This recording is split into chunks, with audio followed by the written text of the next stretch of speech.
So, good morning guys. Buhay na naman tayo. Tanggal lang ating mekos-mekos sa katawan.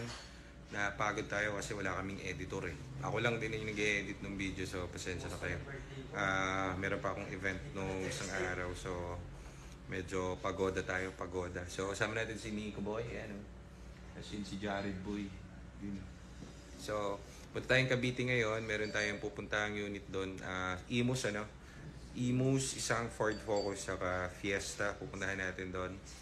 Check natin yung mga unit doon. So, dito guys, kung mapapansin nyo sa GTA, kung mag-message kayo doon sa page, medyo matagal mag-reply ng onte dahil ang problema namin kami rin yung nagre-reply sa inyo, talaga ako mismo. So, minsan nagda-drive ako, minsan nasa labas ako, hindi ko ma-asikaso.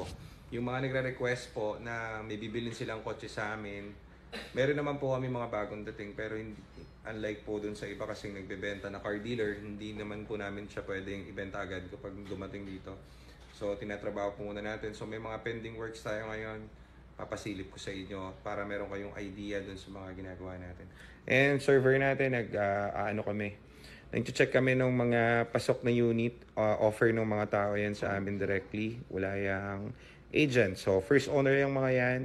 Iisa-isay natin. May nakita kaming isang Fiesta, tapos isang Ford Focus. Yung Ford Focus kasi natin na puti na nandun sa bahay namin, wala na, dinaunan na. So, next month pa yon kasi si Sir, shoutout sa mga OFW nating tropa dyan, mga siwa natin tropa, mga nasa ibang bansa. So, excited pa sila kaysa dun sa misis nila kasi dinaunan na agad yung mga unit. So, yun naman kasi, kaya wala na dito, di ko ginagamit kasi all goods na yun at wala namang gagawin na dun. So, nandun na lang siya, nagpe-freshen up. Meron din tayong tinatago-tagong EcoSport na Black Titanium Edition na 2017. Hindi pa rin yun na-feature. Binili namin yun sa Cavite. Pinairan po pala kay, kay Ma'am Lisa dahil may tinatapos namin yung Fiesta niya. Nawawalan daw siya ng reverse. So, inumin ba yan? Yung Fiesta naman? Okay naman? Reverse na nawawala. So, medyo sumablay kami doon sa pagkabit ng reverse cam. Pagkabit namin ng reverse cam, ewan namin ba't nawawala ng reverse. Pero gamit ni Jared yun, parang a week na. So, checkin namin if may makita kaming kahit slight problem, papalitan namin pati mga computer niya, pati mga TCM niya. Pero tingin ko doon sa reverse cam na dali dahil yun yung huli-huli natin kinabit, ano? So, hindi naman siya maselan, pero baka mali yung wiring or nahihigop nung dashcam yung battery. So, nawawala sa program yung computer. Parang ganun. So, checkin natin dito yan. Papasilip ko sa inyo yung mga unit. Alis na rin kami in a while. Pupuntang Cavite. Nantay lang namin si Mark Yakis kasi para marami tayong extra driver. So, ano siya sa stage 3 ngayon sa ating IT center. So, antayin natin. Tapos, papasilip yung mga unit ngayon. Tingnan natin. May mga dumating din tayong for repair. Kasi naubos yung unit namin, halos inubos na ng mga malulupit nating mga buyer. So, salamat po sa inyo. Kumbaga yung parking natin medyo maluwag ng konti. So, tumanggap tayo ng onting repairs. Papasilip ko sa inyo yung mga ginagawa natin. So, ito yung bagong ko 2017 na trend automatic. Tatanggalin na natin yung shift port pati tranny. Titignan muna natin yung loob kasi baka mamaya pati yung clutch talaga dyan sa bulb. Palitan natin bago. Ito yung kay Ma'am Tin. Umulan kasi kanina, so lakas ng tagas na ito dun sa water pump. So checkin natin yung water pump na ito ni Baby Boy para magamit nila kasi sayang naman. Kinuha namin to kagabi, kinuha ni Aljon sa Pasig.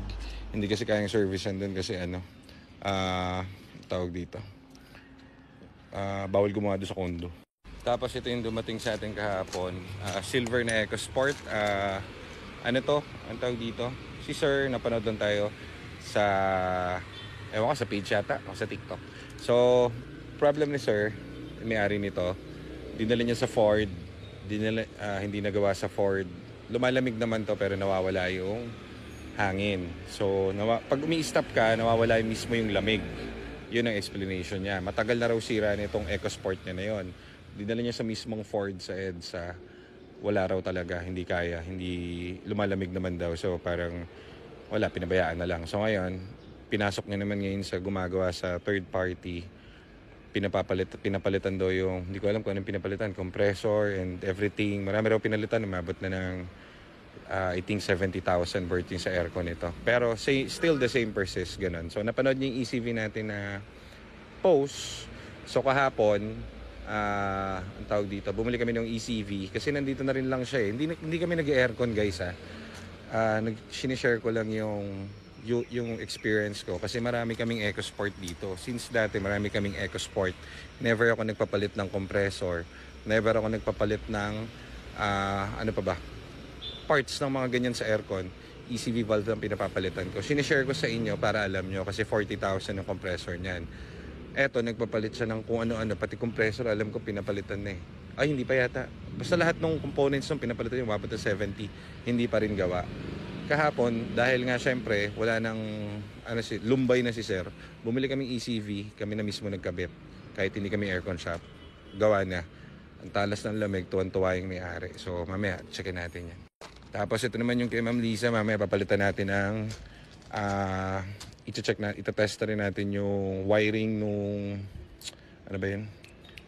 Nung camera, nung back camera na kinabit. Tapos, if all else, para sigurado, ako na mismo magte-test drive nito, uwi ko sa amin. Gagamitin ko muna for 3 days. Pero papalitan natin yung TCM nito. Kasi nawawalan siya ng reverse. So, pagka-deliver namin, parang doon nagkaroon ng problem. So, yun yung isang maganda rin sa shop. Hindi kayo iwanan yan. Unlike bumili ka sa labas, goodbye ka na. Hindi ka na i-cater na kahit anong mangyari kasi nagkapirmahan na kayo. So, sa atin yung mga ganyang issue, kaya naman namin isolve yan. Hassle lang sa oras ng client, pero all good yan pagbalik. So, yan Ma'am Lisa, ito yung unit nyo. Ako na bahala dyan.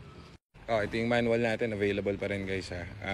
Manual na Fiesta 20, 15. Tapos fully loaded to. Naka-head unit and everything. So, available pa rin yan. Hindi namin pinupush masyado. Kung meron lang may gusto, go. Wala kasi masyado naka-display. So, tapos ito yung isa nating EcoBoost pa. Ang tawag dito. Dalawa to. Yung isa sold na. Dadaw na fully pay yata ni Sir na nasa OFW rin. So shout out sa mga OFW. So ito, ano pa to, may inaantay kaming parts, actuator motor. Ito rin, actuator motor. Pero ito yung fully rebuilt engine, pati tranny. So all goods.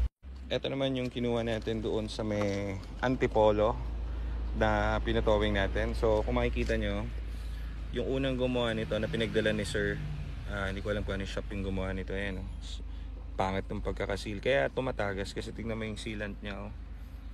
So bawal sa atin yan, tanggal lahat yan, lilinisin ng buo yan, bababa yan, papalitan ng bago at lalagyan ng mga bagong sealant yan, pero hindi ganyan na pangit. So bubuin natin ulit. Yan. Yun lang naman ang problem niya, leak. And in terms of engine and transmission, all goods itong unit na to. So abangan nyo itong unit na to. Tapos meron din tayong Ranger dito. Anong year to? Anong year ba to? 13. So ito, Ranger, ginamit lang namin pang sakay ng solar panel. Bibili akong solar panel. Ano to? 430 ina-out to. Loaded na. I-review natin to minsan. 430 na manual. So wala kayong intindihin. Ang ganda ng loob na ito. Pati ng ride niya. Walang kalampag and everything. Pogi. Gamit-gamit namin to. So, problema wala na kami magawan kasi laki. So, yan. May mga kaka-interest 430. Ito kasi guys, rare to. Ito yung pinaka base model. Wala tong EBS. Wala tong mga gimmick-gimmick. So talagang ito, pwede mo gamitin pang probinsya, pwede mo gamitin pang malayuan. Hindi mo kailangan ng maintenance dito sa unit na to dahil change oil lang to goods na to. So hindi mo na kailangan magpa-recalibrate, mag-ganon, mag-ganyan, kung ano-ano. Kasi ito, bare unit to. So ang linis lang, ganda. Walang kahit anong issue to. Since binili namin, hindi pa namin ginagalaw kahit ano rito kasi ang ganda.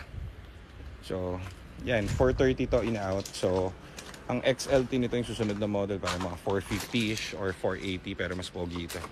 Ganda pa ng gulong bago. Ayan.